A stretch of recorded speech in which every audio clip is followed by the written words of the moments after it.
कौन सा अदारा है पाकिस्तान में आज़ाद है सवाए एक आधे अदारे के जो सबको कैद करके जिसने रखा हुआ है। वही कुव्वतें हैं जो इस 9 मई के वाक़यात को बुनियाद बना के एक सियासी अमल को रोकना चाहती हैं और उन्होंने बहुत हद तक इसके ऊपर काबू पाने की कोशिश की है। एक पॉलिटिकल पार्टी को टारगेट किया। पाकिस्तान की अगर आप तारीख देख लें तो उसके अंदर अयूब आमरीत से लेकर आज तक अगर किसी ने जद्दोजहद में अपना किरदार भरपूर अंदाज से अदा किया है तो वो वकला है। और हम चूँकि अपने जो भी वकील होते हैं वो मैं समझती हूँ जब तक वो आइन और कानून के ऊपर यकीन नहीं रखता वो जाहिर बात है वो वकील नहीं है। तो हम चूंकि आइन की बात करते हैं और हम जब भी देखते हैं कि पाकिस्तान में ये क्राइसिस है तो हमारा एक फ़र्ज भी होता है। और जब दूसरे अदारे कमज़ोर हैं, हम आज़ाद लोग हैं और हम आज़ाद लोग हैं और हम नजरियाती लोग हैं, हम असूल की बात करते हैं, माइन की बात करते हैं। अस्सलाम वालेकुम नाज़रीन, मैं हूं आपके मेज़बान कंवल अमानत और आप देख रहे हैं नया पाकिस्तान। नाज़रीन इस वक्त मेरे फ्रेम में मौजूद है रबिया बाजवा साहिबा। अगर इनके इंट्रोडक्शन की बात की जाए तो ये एडवोकेट सुप्रीम कोर्ट है और इसी के साथ साथ लाहौर हाई कोर्ट बार की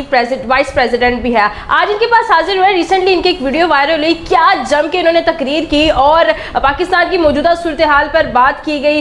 वकला तहरीक का आगाज़ किया जा रहा है 14 सितंबर को, उसके बारे में भी डिस्कशन करेंगे। सबसे पहले जानेंगे कि इनका सफ़र जो एज अ लॉयर रहा वो कैसा रहा, वॉइस प्रेसिडेंट बनने तक का सफ़र कैसा रहा, कितनी ख़वातीन हैं जो अभी तक वॉइस प्रेसिडेंट बन चुकी हैं, क्या क्या सूरत हाल है, इनसे जानते हैं। मेरे साथ रहिएगा। अस्सलाम वालेकुम मैम। वालेकुम सलाम मैम, कैसी हैं आप? बिल्कुल ठीक, आप सुनाइए। अल्लाह का करम। मैम बहुत शुक्रिया आपके कीमती वक्त का। सबसे पहले मैं आपका थोड़ा सा सफ़र जानना चाहूँगी कि ये एज अ लॉयर सफ़र आपने शुरू किया, फिर advocate supreme court and then vice president of Lahore high court bar, कितना ये कठिन सफ़र था? देखिए ये मैं जब अपनी मुझे तकरीबन 24 साल हो गए इस प्रोफेशन के अंदर और उससे पहले भी एक पॉलिटिकल एक्टिविज़म के अंदर मौजूद रहे। थोड़ा छोटा मोटा जो अपना रोल था वो प्ले करते रहे। और सबसे पहली दफ़ा जब मैंने सड़क के ऊपर प्रोटेस्ट किया अपने वालिद के साथ किया था, उस वक्त मेरी उम्र 7 या 8 साल होगी। ये ज़िया दौर की बात है, 85 या 84 था गालबन। अच्छा। तो इसी जहाँ पे मेरे आप ऑफिस तशरीफ़ लाई हैं, तो नीचे रीगल चौक में जो पॉलिटिकल एक MRD की मूवमेंट थी उसमें गिरफ्तारियाँ होती थी, वो मूवमेंट बड़े ज़ोरों पे थी। तो उसके बाद फिर मुख्तलिफ क्योंकि ज़्यादातर मेरा तल्लुक़ जो है वो बाएं बाजू की पॉलिटिक्स से रहा है, तो उनके साथ मुख्तलिफ साथियों के साथ मिल के मुख्तलिफ मूवमेंट्स के अंदर जो राइट्स की मूवमेंट्स थी, लेबर मूवमेंट्स थी, ख़वातीन के राइट्स के हवाले से थी, उसमें जो छोटा मोटा कॉन्ट्रीब्यूशन है वो करती रही। फिर जो पाकिस्तान के अंदर बॉन्डेड लेबर का एक बहुत बड़ा इशू था, उनको मैंने मतलब जो लीगल फोरम्स हैं उन पर तो हम उनको मैं रिप्रेजेंट करती रही, लेकिन साथ उनकी पॉलिटिकल स्ट्रगल जो थी उसमें मैं थोड़ा बहुत अपना हिस्सा डालती रही। तो इस तरह मुख्तलिफ आपके सामने पाकिस्तान के अंदर जो मूवमेंट चलती रही है, राइट्स की मूवमेंट्स, इनमें अंजुमन मुजाहिरीन उकाड़ा की एक तहरीक थी, तो उसके अंदर भी उन साथियों को सपोर्ट करते रहे मुख्तलिफ तरीकों से। फिर लॉयर्स मूवमेंट आई तो वो आपके सामने ही है, उसमें हम सारे जो थे बार का बड़ा किरदार है, लॉयर्स ने लीड किया रूल ऑफ लॉ के लिए। इसके अलावा जो भी आमरीत आती रही वकला का एक किरदार रहा है और उन अदवार में जो मेरे सामने हुए हैं उसमें मेरी जो मेरा किरदार था मैंने कोशिश की है कि मैं उसमें हिस्सा डालती रहूँ। हाँ, एक बात मैं आपको बताऊंगी कि मुशर्रफ दौर के अंदर बहुत एक उससे पहले 2006 की मैं बात बता रही हूँ, तो उस वक्त मैं फाइनेंस सेक्रेटरी थी Lahore high court bar association की। और तब भी आपको पता है कि रूल ऑफ लॉ के लिए एक स्ट्रगल चल रही थी और उसमें हम लोग अपने साथियों के साथ अपना किरदार अदा करते रहे। और फिर उसके बाद जनरल परवेज़ मुशर्रफ का जब इलेक्शन था, जब उसका दूसरी बार वर्दी में इलेक्शन था, तो पंजाब में मैं लॉयर्स के जो कैंडिडेट थे जस्टिस वजीउद्दीन साहब, सारे पाकिस्तान की हाई कोर्ट बार एसोसिएशन के सदूर उनके पोलिंग एजेंट्स थे अपने अपने प्रोविंस में, लेकिन लाहौर हाई कोर्ट बार के अंदर मैं उनकी पोलिंग एजेंट थी। फिर मुझे याद है कि पंजाब असेंबली के बाहर जाके हमारी बड़ी एक उनसे लड़ाई भी हुई, हमें अंदर नहीं जाने दिया गया। तो जो भी एक ऐसा मुज़ामती सिलसिला चलता रहा, तो पाकिस्तान के दीगर साथी उनके मैम आप हर जगह पर साथ खड़ी रही हैं और माशाल्लाह से आप इतना अच्छा बोलती हैं, आपके अल्फाज लोगों के दिलों में घर करते हैं और आप रियलिटी पे बात करती हैं, फैक्ट्स पे बात करती हैं। लेकिन ये देखा जाता है कि यहाँ पर जो हक के लिए बोलता है, सच के लिए बोलता है, उसकी आवाज़ को दबाने की कोशिश की जाती है। क्या आपकी भी ज़िंदगी में कोई ऐसा वाक़या पेश आया जहाँ पर आपको दबाने की कोशिश की गई हो?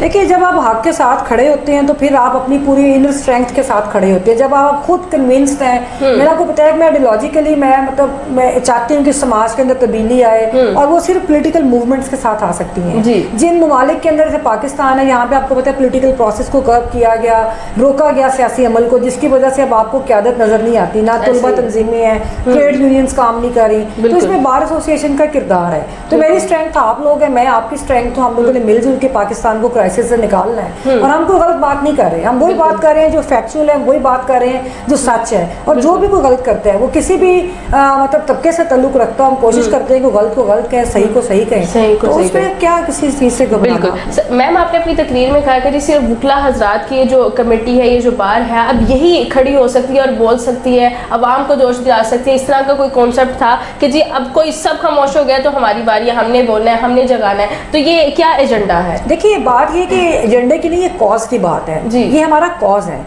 और दूसरी बात ये कि पाकिस्तान की अगर आप तारीख देख लें तो उसके अंदर अयूब आमरीत से लेकर आज तक अगर किसी ने जद्दोजहद में अपना किरदार भरपूर अंदाज से अदा किया है तो वो वकला है। और हम चूँकि अपने जो भी वकील होते हैं वो मैं समझती हूँ जब तक वो आइन और कानून के ऊपर यकीन नहीं रखता वो ज़ाहिरी बात है वो वकील नहीं है जी। तो हम चूँकि आइन की बात करते हैं और हम जब भी देखते हैं कि पाकिस्तान में ये क्राइसिस है तो हमारा एक फ़र्ज़ भी होता है। और जब दूसरे अदारे कमज़ोर हैं, हम आज़ाद लोग हैं और हम आज़ाद लोग हैं और हम नज़रियाती लोग हैं, हम असूल की बात करते हैं, माइन की बात करते हैं, तो हमारी जिम्मेदारी भी है। और दूसरा एक बड़ा मुझे दुख के साथ कहना पड़ता है कि सियासी जमातों का किरदार होता है कि वो आके लीड करें कौम को, लेकिन पाकिस्तान में सियासी जमातों का आपको पता है कि किरदार जो है वो अपनी जिम्मेदारियाँ उस तरह पूरी नहीं करती रही। तो इसलिए भी हमारा जो एक रोल है वो मतलब बनता है और हमने हमेशा वो रोल अपना अदा किया है। मैम अब मौजूदा सियासी सूरत हाल को कैसा देखती हैं? इस वक्त बहुत एक संगीन बहरान है पाकिस्तान के अंदर। वो सियासी बहरान भी है, वो आइनी बहरान भी है और माशी बहरान भी है जी। तो इस पे हर शहरी, हर फर्द, हर जो दिल रखने वाला, ये सोच रखने वाला वो परेशान है। ज़ाहिर है हमारा मुल्क है, हम सदियों से हम इसी धरती के लोग हैं, हमारे मतलब एम्बेडेड है, हमारा खून है इसमें।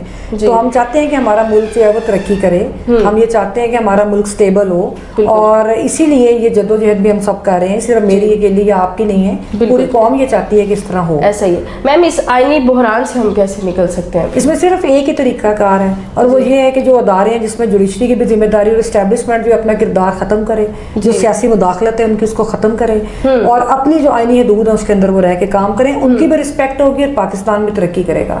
और दूसरी बात ये है कि मैं समझती हूँ कि फौरी तौर पे इस वक्त जो आइन के तहत 90 रोज में इलेक्शंस होने हैं उसमें हीले बहाने करने की बजाय फौरी तौर पे पाकिस्तान में इलेक्शंस हों। जो भी इलेक्टेड गवर्नमेंट आती है ये उसका मैंडेट है जिसके पीछे अवाम खड़ी है, वो फेयर इलेक्शंस हो, वो आए और पाकिस्तान के मसाइल को हल करने के लिए अपना किरदार अदा करें। तो मैम आप कह रही हैं कि 90 रोज़ में इलेक्शन हो जाने चाहिए। इन 90 रोज़ का जो है हमें इंतज़ार काफ़ी अरसा से है, तो आप क्या समझते हैं कि मज़ीद क्या हमें बहुत 90 क्या 190 दिनों का इंतज़ार करना पड़ेगा? जी अल्लाह ना करे कि हमें 190 का इंतज़ार करना पड़े, क्योंकि पाकिस्तान का आपको जैसे आप जानते हैं क्राइसिस है और आइन जो है उसके अंदर दर्ज है, उससे एक दिन भी उसके डिफाइंस की कोई मतलब हम सोच भी नहीं सकते कि उसके डिफाइंस हो। पहले भी आपने देखा कि 2 प्रोविंसेस के अंदर डिले किया और क्राइसिस जो है वो बढ़ता गया। तो अब मैं ये समझती हूँ कि बल्कि पूरे कौम की आवाज़ है, लीगल फ्रेटर्निटी पूरी इसके ऊपर कन्विंस्ड है। हमारे इलामिया भी अभी सुप्रीम कोर्ट बार एसोसिएशन ने जो ऑल पाकिस्तान लॉयर्स कन्वेंशन था, तो एक ही बात थी कि 90 डेज के अंदर जो है इलेक्शंस करवाएं। आपने देखा कि जो आप डिले वाली बात करें, फिर जब डिले होने लगता है तो फिर तो आपको पता है 11 साल भी गुजर जाते हैं। बिल्कुल ऐसा ही है। मैम मुझे ये बताइएगा कि as a vice president Lahore club की, लाहौर हाई कोर्ट बार की, आप क्या देखते हैं कि कौन कौन सी ऐसी चीज़ें हैं जो वकला हज़रात को मज़ीद उस पर वर्क करना चाहिए ताकि हमारे जितने रूल्स की खिलाफ वर्जी हो रही है वो मिलकर कुछ ना कुछ ऐसा कर सके कि ऐसा बहुत कम हो जाए, हम इसको एलिमिनेट कर सके चीज़ों को? नहीं सॉरी मैं समझ नहीं कौन से रूल्स की आप बात कर रही हैं? मैम मैं ये आपसे पूछना चाह रही हूँ कि हमारी जो आईनी मुआशी ये जो सारी चीज़ें हैं, आपने कहा कि जी वकला हज़रात का बड़ा इसमें जो है वो किरदार है, हमें आगे बढ़ना चाहिए, तो ऐसी कौन सी चीज़ें जो रुकावट बन रही हैं? देखिए इसमें बात ये है कि जो आइन और कानून की बालादस्ती की जब हम बात करते हैं तो उसमें अदालतों का बड़ा किरदार है। बिल्कुल हमें अब नजर आ रहा है कि मुख्तलिफ किस्म के आइनी कानूनी मामलात के अंदर अदालतें उतना इफेक्टिव रोल अपना प्ले नहीं कर सकती और हमें बड़ी कमजोरी नजर आई है, जिस वजह से जो एक बुहरान था वो मजीद गंभीर हुआ है। बिल्कुल। तो मैं समझती हूँ कि अदालतों को अपनी जिम्मेदारी जो है उसको कॉन्शियसली और उनको एहसास होना चाहिए कितने बड़े मनसब पे वो बैठे हैं और पूरी कौम उनको देख रही है, बल्कि पूरी दुनिया देख रही है। जहाँ जहाँ पाकिस्तानी है वो दर्द रखते हैं पाकिस्तान का और वो हमसे भी बात करते हैं, फोन आते हैं पूरे मतलब मुख्तलिफ ममालिक से, ओवरसीज के फोन आते हैं तो वो हमसे यही बात करते हैं और वाकई लोग बहुत परेशान है। मैम ऐसा क्या फैक्टर है कि जी हमने देखा कि जी ट्रायल कोर्ट सुप्रीम कोर्ट की नहीं सुन रहा? देखिए हम तो इमरान अभी खान के अभी केस आपने में। कल भी देखा कि मैंने आबिद जुबैरी साहब हमारे जो कायद हैं सदर सुप्रीम कोर्ट बार, उन्होंने बड़ी अच्छी बात की। उन्होंने कहा जी सेशन जज का फैसला इम्प्लीमेंट हुआ था, सुप्रीम कोर्ट का इम्प्लीमेंट नहीं होता। बिल्कुल ऐसे तो नहीं। ये बड़ी अफसोसनाक सूरत हाल है जी। तो इसके ऊपर तवज्जो देनी चाहिए, क्योंकि अगर अदालतें अपनी फॉल नहीं होंगी, अपनी आईनी जिम्मेदारियां पूरी नहीं करेंगी, तारीख आप पाकिस्तान की देख लें, उस वक्त जो इनका जब ऐसा किरदार रहा है तो पाकिस्तान जो है और ज्यादा मसाइल में फंसता है। बिल्कुल ऐसा है। मैम साबिक वज़ीर आज़म चेयरमैन पीटीआई इमरान खान साहब के बारे में आप क्या राय रखती हैं कि उनको जेल में बंद किया गया, मेरिट पे है ये सब कुछ?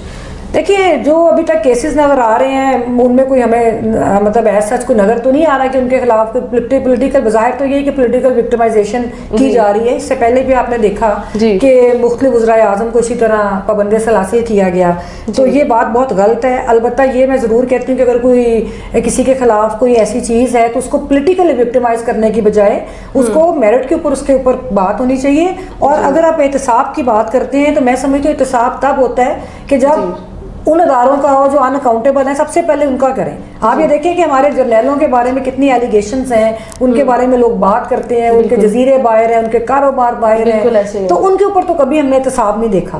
तो ये सारा मतलब ये आके उन लोगों के बारे में क्यों करते हैं जो जिनके कोई पब्लिक पॉपुलैरिटी बन जाती है तो उनके खिलाफ ये करते हैं। सिलसिला हर सियासतदान के खिलाफ मैं इसकी मजम्मत करती हूँ और इसको रुकना चाहिए। और इस तरह जब अवाम की उमंगों को दबाते हैं तो इससे ये साबित होता है कि रियासत के अंदर गैर सियासी कुव्वतों की मुदाखलत है और वो अपना एक जो धाक है वो माशरे के ऊपर कायम रखना चाहते हैं। मैम 9 मई के वाक़यात की बात की जाए तो उसके बाद हम देख रहे हैं कि अवाम में एक डर पैदा हो गया, खौफ पैदा हो गया। अवाम महंगाई के खिलाफ भी निकलने से पहले 100 दफ़ा सोचते हैं कि हमें पुलिस डंडे ना मारे, हमें जो है वो जेल में ना बंद कर दिया जाए। तो आप क्या समझते हैं कि इन सब का जिम्मेदार कौन है फिर? देखें अब इन सब का जिम्मेदार जो है वो ज़ाहिरी बात है वही कुव्वतें हैं जो इस 9 मई के वाक़यात को बुनियाद बना के एक सियासी अमल को रोकना चाहती हैं जी। और उन्होंने बहुत हद तक इसके ऊपर काबू पाने की कोशिश की है। एक पॉलिटिकल पार्टी को टारगेट किया और वैसे भी अमूमी तौर पे जर्नलिस्टों की आपने देखा आवाज को रोका गया, उनके ऊपर कितने ज्यादा इमरान रियाज खान का भी अच्छा